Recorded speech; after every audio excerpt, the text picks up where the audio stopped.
এখন থেকেই নির্বাচনের প্রচার শুরু করে দিন, বিএনপি নেতা তালিমুল ইসলাম পলাশ। বরগুনা প্রতিনিধি ইত্তিজা মনিরের রিপোর্টে বিস্তারিত। সাথে আছে আমি রাজিয়া সুলতানা। আপনারা দেখছেন I1 টিভি।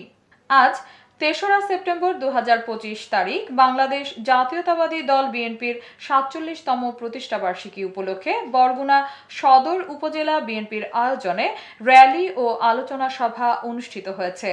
আলোচনা সভায় সদর উপজেলা বিএনপির আহ্বায়ক তালিমুল ইসলাম পলাশ বলেন, এখন থেকেই সবাই নির্বাচনের প্রচারণা শুরু করে দিন।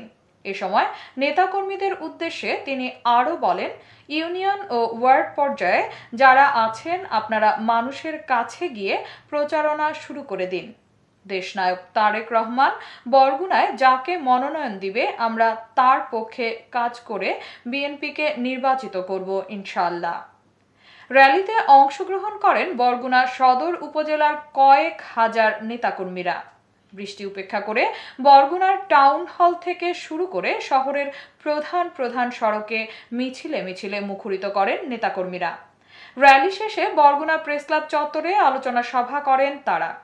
অনুষ্ঠানে প্রধান বক্তা হিসেবে উপস্থিত ছিলেন বাংলাদেশ জাতীয়তাবাদী দল বিএনপির কার্যনির্বাহী কমিটির সহ শ্রম বিষয়ক সম্পাদক জনাব ফিরোজ উজ্জামান মামুন মোল্লা। এ সময় তার বক্তব্যে বলেন, দীর্ঘ ১৭ বছর দেশের মানুষ স্বৈরাচার হাসিনার অত্যাচারে অতিষ্ঠ ছিল। মানুষ এখন সচেতন হয়েছে। তারা বাংলাদেশ জাতীয়তাবাদী দল বিএনপিকে ভোট দিয়ে নির্বাচিত করে ক্ষমতায় আসতে চায়। অনুষ্ঠানের সভাপতিত্ব করেন বরগুনা জেলা বিএনপির সাবেক যুগ্ম আহ্বায়ক ও সদর উপজেলা বিএনপির আহ্বায়ক তালিমুল ইসলাম পলাশ।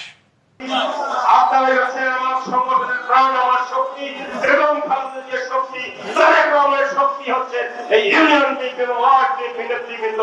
আপনাদেরকে আবারও আহ্বান জানাই, আগামী জাতীয় সংসদকে কেন্দ্র করে প্রত্যেকটি ওয়ার্ডের নেতৃবৃন্দ এখন থেকে আপনারা নির্বাচনী প্রচারণা শুরু করে দিন। ইনশাআল্লাহ আমরা বরগুনা জেলা বিএনপি পরিবার আমরা ঐক্যবদ্ধভাবে কাজ করে আগামী জাতীয় সংসদ নির্বাচনে দেশ নেত্রী এবং খালেদাকে আমাদের এখন থেকে ধানের শীষের একজন এমপি আমরা উপহার দেব ইনশাআল্লাহ। এতক্ষণ সঙ্গে থাকার জন্য ধন্যবাদ। I1 টিভি নিয়মিত আপডেট পেতে ভিজিট করুন আমাদের ওয়েবসাইট, ফেসবুক, ইনস্টাগ্রাম ও ইউটিউব চ্যানেলে।